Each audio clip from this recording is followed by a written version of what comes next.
beliau dalam hadis yang pertama, An Abi Zuhair ibn al-Harith radhiyallahu anhu. Dari Abu Zuhair ibn al-Harith radhiyallahu anhu. Ini sahabat. Ada sahabat yang berkata, qala Rasulullah sallallahu alaihi wasallam. Rasulullah sallallahu alaihi wasallam berkata, "Lau ya'lamu Allah bayna yadayhi al-qalbi, ماذا عليه من الإثم لكان أن يقف 40 خيرا له من أن يمر بين يديه."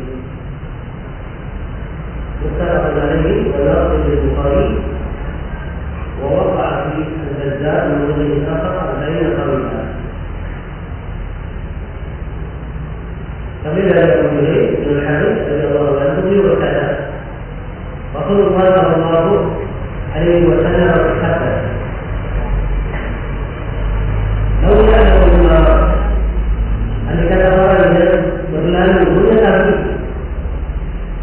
ini bukan kata orang yang berlalu di depan orang yang sholat, mengetahui masa air minat itu, apa dosa yang akan dia tahu, lakana an yaqifa 40, lakana an yaqifa 40 khairan lahu min an yamurra bayna yadayhi.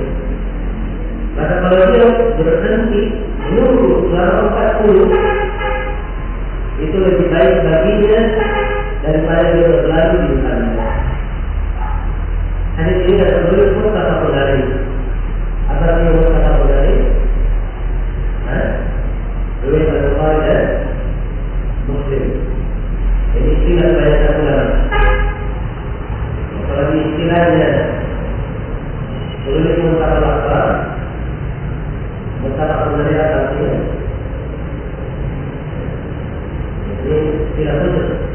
Muttafaqun sebenarnya terlakbar merupakan nilai apa? Hadis ini Rasulullah berbuat sedang tinggi, berbuat sedang berbuat, dan dari Tuhan bukan melakukan. Penulis yang punya istilah kadang-kadang muttafaqun alaih artinya riwayat Ahmad, Bukhari dan Muslim. Khusus untuk beliau. Tapi di tempat lain, kalau dia mengatakan muttafaqun alaih, itu artinya Bukhari dan Muslim bersepakat terhadapnya Bukhari dan Muslim saja. Ini tidak banyak kita. Jadi, yang berlaku di Bukhari dalam hadis di atas ini milik Imam Bukhari dan terdapat dalam riwayat Al-Bazzar dari jalan yang lain, dari jalur yang lain, 40 tahun. Maksudnya, ketika orang yang berlalu di dekat sholat, ketika orang yang berlalu di dekat orang yang sholat, mengetahui apa yang salah, maka dia menunggu 40 tahun lebih baik daripada dia berlalu di depannya. Riwayat Al-Bazzar ini ada kelemahan adanya. Sekian riwayatnya keliru dalam riwayatnya. Dan yang benar itu riwayat Bukhari Muslim. Dikatakan Al-Bukhari saja 40. Tidak ada berusaha tahun. Tidak ada berusaha tahun. Kharif itu artinya gantikan tahun itu. Walaupun kharif kalau gantikan secara asalnya, kharif adalah musim gugur.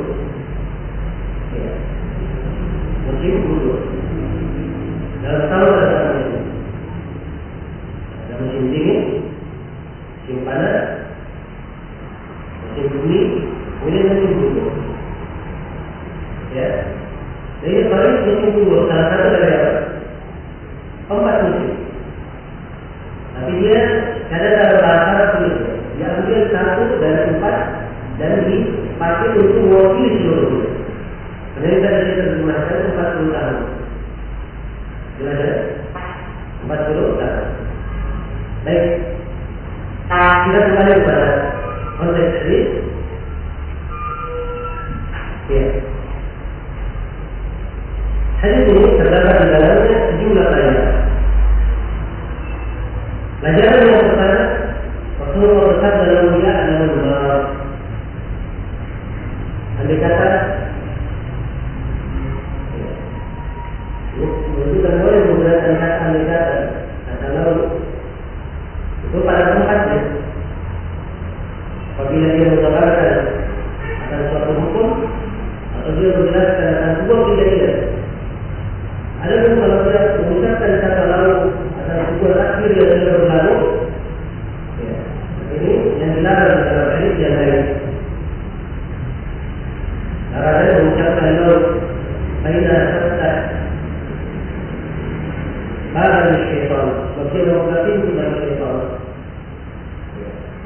Ucapkan andai-andai. Dan di sini penggunaannya tidak ada masalah. Sebab ini bukan menyesalkan apa yang telah lalu, tapi dia akan menjelaskan hukum. Lau ya'lamu al-ma'. Andai kata orang yang berlalu mengetahui. Maksudnya bahasa mengetahui. Jadi dosa itu dia tanggung kalau dia mengetahui. Dia apa? Mengetahui. Keluar dari orang yang mengetahui, orang yang berjalan dan dia tidak lihat. Orang yang berjalan, setelah berlalu kalau dia melalui ternyata ada orang yang salah. Dia lewat. Maka ini tidak ada masalah. Sebab dia tidak tahu. Jelas ya? Keluar darinya juga orang yang tidak waras. Untuk orang yang tidak waras itu tidak ada akalnya. Maka itu tidak ada masalah. Dan keluar juga darinya anak kecil yang belum tahu apa. Anak kecil berlalu kepada orang yang salah. Maka ini apa? Tidak ada juga baginya. Sebab dia kecil keluar dari taklif. Jadi disyaratkan agar lau ya'lamu, dikata dia mengetahui. Lau ya'lamu dikata al-ma' orang yang berlalu. Ini bahasanya yang berlalu. Al-ma' berlalu itu dia dari kanan jalan ke kiri, dari kiri jalan ke kanan. Itu berlalu namanya. Ada orang yang diam, ini tidak ada masalah.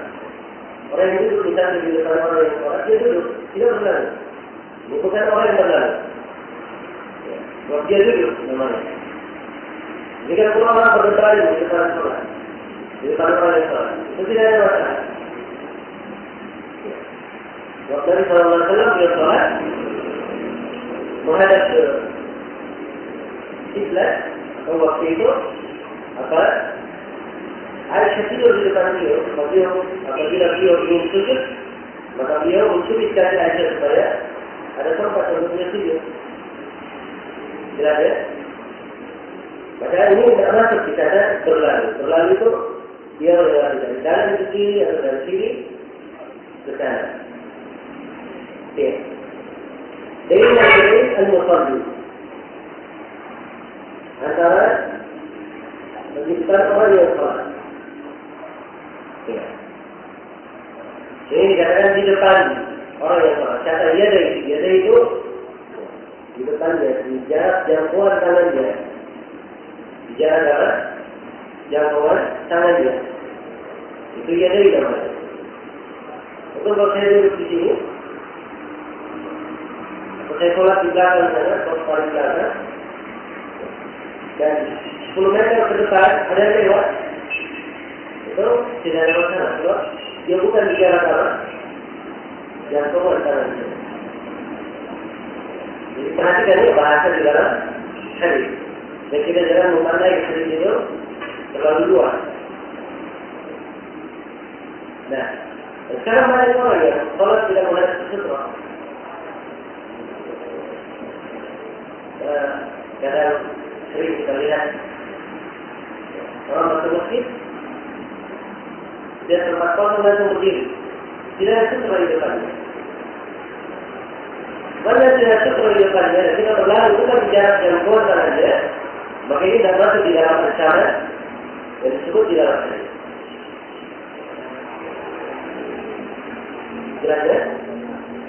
Karena dari kekeliruan bagi yang menuntut ilmu, kalau ada yang berlalu di depannya, dia melangkah 1-2 langkah untuk menahan.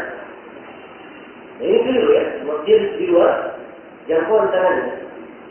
Ya, kalau masih dari jangkauan tangan, dia tahan dan makan. Tapi dia melangkah 1-2 langkah untuk menahan. Ini keliru. Kenapa tidak berlari dan bertahan? Untuk menahan. Ya. Baik. Kemudian dikatakan cinta ini dari musalli, di depan orang yang sholat. Orang yang sholat ini tidak dibedakan dalam hadis. Dia sholat di masjid, di rumah, di tempat terbuka, di tempat tertutup. Dan tidak dibedakan di dalam hadis orang yang sholat antara orang yang sholat wajib, sholat sunnah. Semua jenis sholat. Jelas ya? Semua jenis sholat. Maka ada di minat ini. Apa yang dia tanggung dari dosa? Dan orang yang berlalu mengetahui. Dan orang yang berlalu di depan orang yang sholat mengetahui. Maka ada di minat ini. Apa yang dia tanggung dari dosa? Dan karena ada pertanyaan. Pertanyaan yang menggambarkan tentang besarnya apa yang dia akan tanggung. Dia kata dia mengetahui apa yang akan dia tanggung dari dosa. Apa yang akan dia tanggung dari dosa. Lakana ayyaqifa arba'inan. Lakana ayyaqifa arba'ina. Maka andai kata dia berhenti selama 40. Khairan lahu, itu lebih baik. Min ayyamurra baina yadayhi, daripada dia berlalu di depan orang yang salat. Jelas ya? Ya, dari hadis ini sebagian para ulama ya menganggap bahwa berlalu di depan orang yang salat itu dihitung masuk ke dalam dosa besar. Terhitung masuk ke dalam dosa besar. Ya. Jelas ya? Kalau tentang berdosanya orang yang berlalu di depan orang salat, ini nampak dari hadis. Ini termasuk faedah utama kenapa dibawakannya hadis ini oleh Ibnu Hajar. Beliau ingin menjelaskan bahwa orang yang berlalu di depan orang yang salat, ya, di dalam jarak jangkauan tangannya atau di batas sutrahnya dia berlalu, maka itu adalah perbuatan yang diharamkan. Pelakunya menanggung dosa. Dan zahir dari hadis menunjukkan bahwa dosanya adalah dosa besar. Dosanya adalah dosa apa? Dosa besar. Sebab dikatakan la kana ayyaqifa arba'ina. Andai kata dia berhenti menunggu selama 40. Yang disebutkan 40 apa ini? Apakah 40 hari, 40 bulan, 40 tahun? Ya. Tidak disebutkan. Ini untuk membesarkan apa? Ancaman. Ya. Untuk membuat ancaman ini lebih tertanam di dalam diri. Ya. Dan saya sudah sebutkan ya bahwa riwayat 40 tahun itu ada kelemahan. Kata 40 tahun. Yang benarnya riwayatnya hanya terbuka 40. Tidak diketahui 40 hari, 40 bulan atau 40 tahun. Ini untuk apa? Ya, uslub dipakai untuk menekankan bahwa dosanya sangat besar. Andai kata dia menunggu 40, maka itu lebih baik. Andai kata dia menunggu 40. Iya. Khairan lahu, lebih baik baginya. Lebih baik baginya min ayyamurra baina yadayhi, daripada dia berlalu di depan orang yang salat. Iya. Baik, dari kata khairan lahu, lebih baik baginya, ini menunjukkan kepada kita semua bahwa seseorang menjaga diri dari dosa Nah, hal yang dilanggar itu adalah perbuatan yang paling baik, tidak ada yang lebih baik darinya. Dan ini juga menunjukkan kepada kita ya, bahwa tingkatan dosa itu berjenjang. Dan di sini yang dikata dia menunggu 40 itu lebih bagus daripada dia berlalu. Dan ini hadis hukumnya berlaku umum untuk larangan berlalu di depan setiap orang yang sholat, di mana pun orang itu sholat. Termasuk orang yang sholat di Mekah, di Masjidil Haram. Ya. Kenapa saya jelaskan ini? Sebab sebagian para ulama ada yang berpendapat kalau sholatnya di Masjidil Haram maka tidak harus. Ya, tidak harus dia menunggu. Sholatnya di Masjidil Haram tidak harus pakai sutra.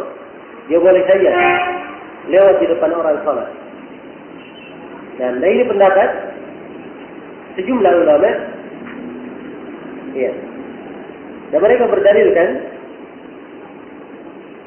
dengan riwayat Ibnu Abbas bahwa Nabi sallallahu alaihi wasallam shalla fi Mina ila ghairi jidar.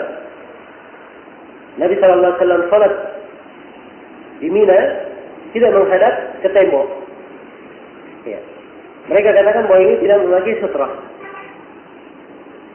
Ya. Jelas ya? Namun ini pendapat tidak begitu kuat. Karena zahir dari hadis cakupannya umum. Larangan untuk berlalu di depan orang yang salat. Dan ini berlaku mutlak di Masjidil Haram maupun di selain Masjidil Haram.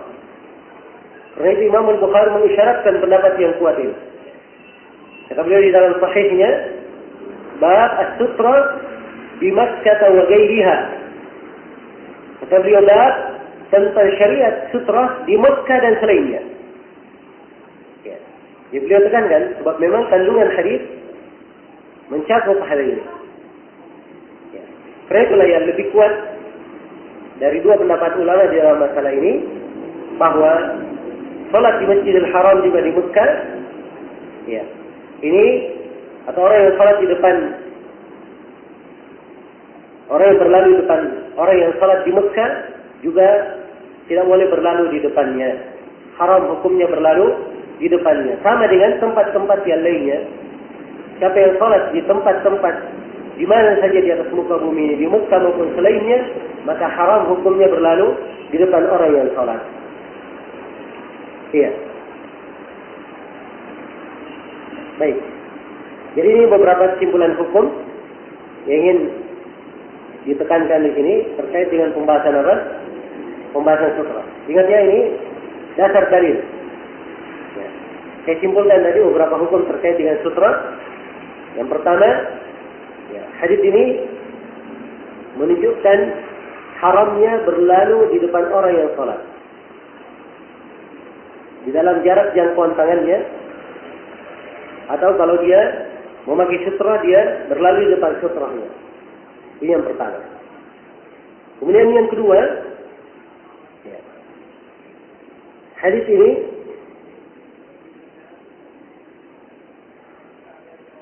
menunjukkan besarnya dosa orang yang berlalu di depan orang yang salat. Kemudian hukum yang ketiga, hukum tidak boleh berlalu di depan orang yang salat ini berlaku di semua tempat, di Mekah maupun selain Mekah, di Masjidil Haram maupun selain Masjidil Haram. Ya. Kemudian yang keempat, hukum tidak boleh berlalu ini berlaku, ya, apabila dia berlalu, orang yang berjalan berlalu, apabila adapun orang yang berhenti, berdiri atau duduk atau berbaring, maka ini tidak masuk di dalam larangan. Tidak masuk di dalam larangan. Ya. Kemudian hadis ini juga menunjukkan bahwa hukum dosa itu ditujukan kepada orang yang mukallaf. Sebab bahasanya dengan bahasa lawiyah alam, nanti kata dia mengetahui. Karena itu anak kecil tidak masuk di dalamnya, demikian pula orang yang tidak waras, demikian pula orang yang lupa atau orang yang tidak tahu. Ini tidak masuk di dalam perhitungan dosa yang disebut di dalam hadis ini. Kemudian satu lagi dari hadis ini. Hadis ini dijadikan dalil oleh para ulama tentang tidak bolehnya berlalu di depan orang salat.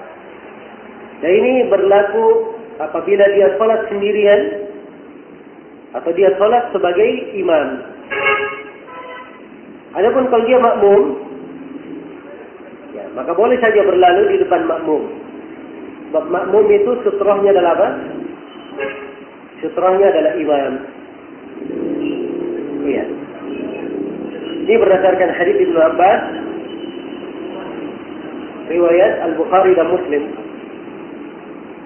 Beliau berkata, "Aqbaltu rakiban ala himarin atan, wa ana yawma idin qad nahaztu al-ihtilam. Wa Rasulullah sallallahu alaihi wasallam yusalli bin-nas bi Mina ila ghairi jidar. فمرت بين يدي بعض الصف فنزلت وأرسلت الأتان ترتع ودخلت في الصف فلم ينكر ذلك علي أحد." Berdasarkan hadis riwayat Bukhari dan Muslim dari Ibnu Abbas, Ibnu Abbas berkata, saya datang dalam keadaan menunggangi himarin atan, ya, keledai yang bunting. Wa ana yawma idin qad nahaztu al-ihtilam. Dan saya waktu itu, kata Ibnu Abbas, saya sudah mendekati usia balik. Masih kecil memang Ibnu Abbas, tapi sudah mendekati usia balik. Wa Rasulullah yusalli bin nas, dan Rasulullah mengimami manusia di Mina. Dia harusnya menjadi imam, mengimami orang. Ila ghairi jidar, dan Rasulullah menjadi imam tidak menghadap ke tembok. Ya, ini akan datang nanti ya pembahasan. Ini dalil dipakai oleh jumhurul ulama bahwa sutra tidak wajib hukumnya. Sebab Nabi sholat tidak menghadap ke tembok, berarti tanpa sutra. Jelas ya? Nah, ini pembahasan insyaAllah kita akan uraikan. Baik. Kata Ibnu Abbas, "Famarartu baina yaday ba'di as-saff." Maka saya berlalu di depan sebagian saf. Ini Ibnu Abbas dalam keadaan menunggangi apa? Keledai. Ya. Dia berlalu melewati sebagian saf. Fanazaltu wa arsaltu al-atana tarta. Maka saya pun turun dari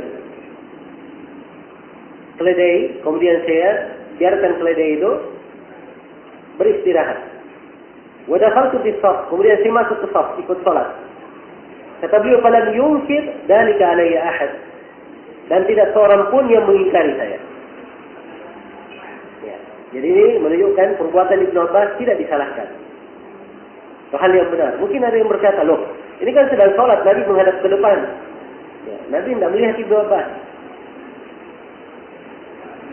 Jelas ya? Mungkin ada yang berkata seperti itu. Maka jawabannya, bahwa Nabi SAW itu ya, diberikan kelebihan oleh Allah.